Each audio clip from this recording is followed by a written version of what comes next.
नमस्कार, मैं अमनदीप पिलानिया। आप देख रहे हैं पंजाब केसरी टीवी। फिलहाल दिल्ली के जंतर मंतर पर मौजूद है। आज 9 दिन हो चुके हैं कि पहलवानों का धरना लगातार जारी है। पहलवानों की मांग है कि ब्रजभूषण को गिरफ्तार किया जाए और लगातार पहलवानों का धरना जारी है और जन समर्थन मिल रहा है पहलवानों को। हरियाणा भर से खाप पंचायतें, किसान संगठन और भी संगठन यहाँ पर समर्थन देने के लिए आ रहे हैं। हमारे साथ इसी कड़ी में डॉक्टर संतोष दहिया जी हैं, जो महिला खाप की पंचायत की जो राष्ट्रीय अध्यक्ष है, वो यहाँ पर मौजूद है। उनसे बात करते हैं इस धरने को लेकर। संतोष जी, आज 9 दिन हो चुके हैं, देश की बेटियां धरना देने को मजबूर हैं। जब मेडल जीतकर आती हैं तो देश वाहवाही करता है, तालियां पीटता है कि देश की बेटियां हमारा नाम रोशन कर रही है, लेकिन आज धरना देने को मजबूर है। कहीं ना कहीं इस धरने को राजनीतिक रूप भी दिया जा रहा है। राजनीतिक नेता आते हैं यहाँ पर, बयानबाजी करती है और इस धरने को कहीं ना कहीं एक राज्य और एक जाति का बताया जा रहा है। तो उस पर आपके क्या विचार है? देखिए, सबसे पहले तो मैं इस बात का खंडन करती हूँ कि एक जाति या एक जाति के धरने पर लोग आ रहे हैं, कि मैं इस बात का टोटली खंडन करती हूँ, क्योंकि स्पोर्ट्स की कोई जाति नहीं होती। जिसकी बाहों में बल होता है वो मेडल लेकर आता है, और ये बच्चे मेडल लेकर आए हैं, हम केवल इतना जानते हैं। लेकिन हमें इतना जरूर जानती हूँ कि किसान के बच्चे हैं। किसान के बच्चे या तो सरहद पर अपना खून बहा सकते हैं या मैट पे अपना पसीना बहा सकते हैं। इन्होंने पसीना बहाकर देश का नाम रोशन किया है। आज ये बच्चे पहले भी बैठे थे, अब तो 9 दिन हुए, लेकिन इससे पहले भी तो ये लोग बैठे थे धरने पर। उस टाइम इनकी एक नेत्री है जो इन्हीं की कजन है, उन्होंने कहा कि मैं न्याय दिलवाऊंगी, मैं कमेटी की सदस्य हूँ। लेकिन आज उनकी मैं स्टेटमेंट देखती हूँ, वो कहती है कि मेरे हाथ से फाइल छीन ली थी।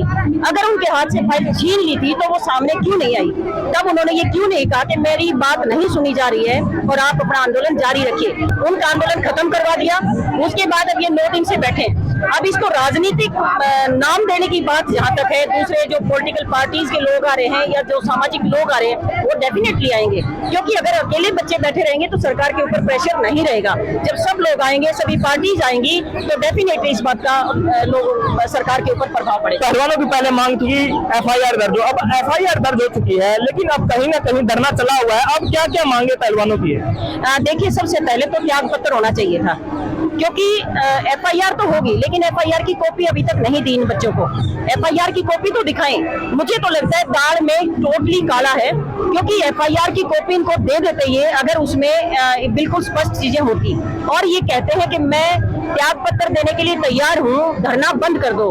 मैं इनसे पूछना चाहती हूँ, आप त्याग पत्र क्यों नहीं देते? धरना बाद की बात करो ना, आप त्याग पत्र दीजिए। जिसके ऊपर इतने बड़े एलिगेशन लगाए गए हैं, उनको पद पे बने रहना क्या किसी भी सूरत में आप उचित मानते हो? ये किसी भी सूरत में उचित नहीं है। उनको सबसे पहले त्याग पत्र देना चाहिए और सरकार को उनके अगेंस्ट कार्रवाई करनी चाहिए थी। बबीता फोगाट ने ट्वीट किया है, कहीं ना कहीं बबीता फोगाट भी बीजेपी के साथ है, इनके साथ कम दिखाई दे रही है। तो आपको क्या लगता है? देखिए, हर किसी की अपनी एक नीति होती है, हर सोच होती है। वो बीजेपी के साथ है, इलेक्शन भी लड़ा है, सब जानते हैं, आप भी जानते हैं। उससे कोई फर्क नहीं पड़ता कि वो किसके साथ हैं। फर्क इस बात से पड़ता है कि वो जब कमेटी की सदस्य है, उनके हाथ से फाइल छीन ली गई है, तो उसके बाद उन्होंने आवाज क्यों नहीं उठाई कि मेरी नहीं सुनी जा रही है? आज वो बोल रही हैं कि मेरी नहीं सुनी जा रही है। अगर उनको ऐसा लगता था तो तब क्यों नहीं बोला? अब 9 दिन से बच्चे बैठे हैं, इनका समर्थन अगर ये सब लोग नहीं करेंगे तो कौन करेगा? कोई सुन ही नहीं रहा। जो मेन स्ट्रीम का मीडिया है, कहाँ है?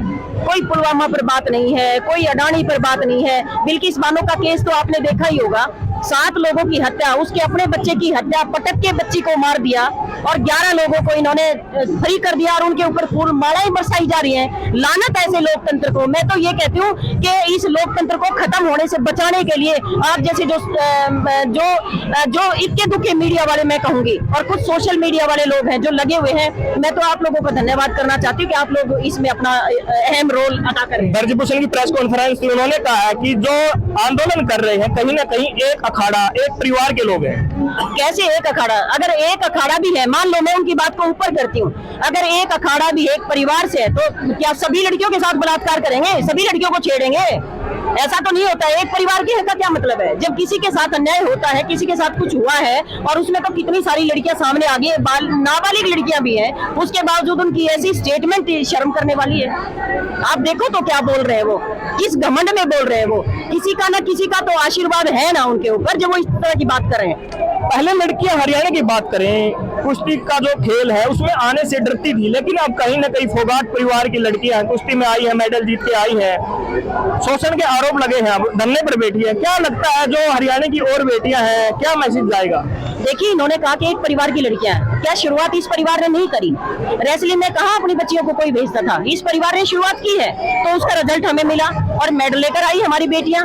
तो ऐसे में एक ही परिवार की लड़कियों का मतलब कुछ नहीं होता है। उन बच्चियों के साथ जब अन्याय हुआ है तो ये बच्चियां इतनी हिम्मत करके, मैं तो इन बच्चियों को बधाई देती हूँ, इनके हौसले को सलाम करती हूँ कि इन्होंने अपनी बात पब्लिक के सामने रखी। मैं आपको ये बताना चाहती हूँ, कोई भी लड़की इस तरह की बात, अपने साथ हुए छीटाकसी की बात, अपने साथ हुए अन्याय की बात कभी भी ओपन करने की कोशिश नहीं करती जब तक सर से ऊपर पानी ना उतर जाए। क्योंकि लड़की इज्जत के नाम पे अपने आप को बचा के रखती है। वो सोचती है अगर मैं बोलूंगी मेरे परिवार का क्या होगा, मैं बोलूंगी समाज में लोग हमारे परिवार को किस दृष्टि से देखेंगे, ये सोच के लोग नहीं आते सामने। और ये बच्चियां आई हैं तो इस तरह की भाषा के ये लोग प्रयोग कर रहे हैं, ये लानत है इन लोगों पे। आप महिला विंग की राष्ट्रीय अध्यक्ष है खाप पंचायतों की, एक तरफ सरकार नारा देती है बेटी बचाओ बेटी पढ़ाओ, अन्य भी महिलाओं के लिए अभियान चलाए जाते हैं, लेकिन आज देश की जो महिलाएं हैं, पहलवान है, धरना देने को मजबूर है, तो किस प्रकार देखते हैं सरकार के नारों को और जो ये आंदोलन चल रहा है इसको? देखिए, इन्होंने कहा बेटी बचाओ बेटी पढ़ाओ, हमने समर्थन किया, हमने खूब समर्थन किया, ये होना चाहिए था, लेकिन बेटियों की सुरक्षा की कोई जिम्मेदारी नहीं है। अगर इनके साथ कुछ होता है तो उसके बाद कोई जिम्मेदारी नहीं रह जाती। हमेशा मन की बात होती, पुलवामा पर बात होती तो मैं मन की बात मानती, अगर अडानी पर बात होती तो मैं मन की बात मानती, अगर बिल्किस बानो पर बात होती तो मैं मन की बात मानती, अगर इन रेसलर्स के ऊपर बात होती तो मैं मन की बात मानती। एक स्क्रिप्ट को किसी भी तरह से बोलकर मैं उसे मन की बात नहीं मानती, वो जन की बात नहीं है, केवल वो उनके अपनी बात है, वो अपनी बात बोल देते हैं, लोग सुन लेते हैं, बस इतनी सी बात मैं मानती हूँ। ये थे हमारे साथ है डॉक्टर संतोष भैया, महिला विंग की राष्ट्रीय अध्यक्ष है खाप पंचायतों की।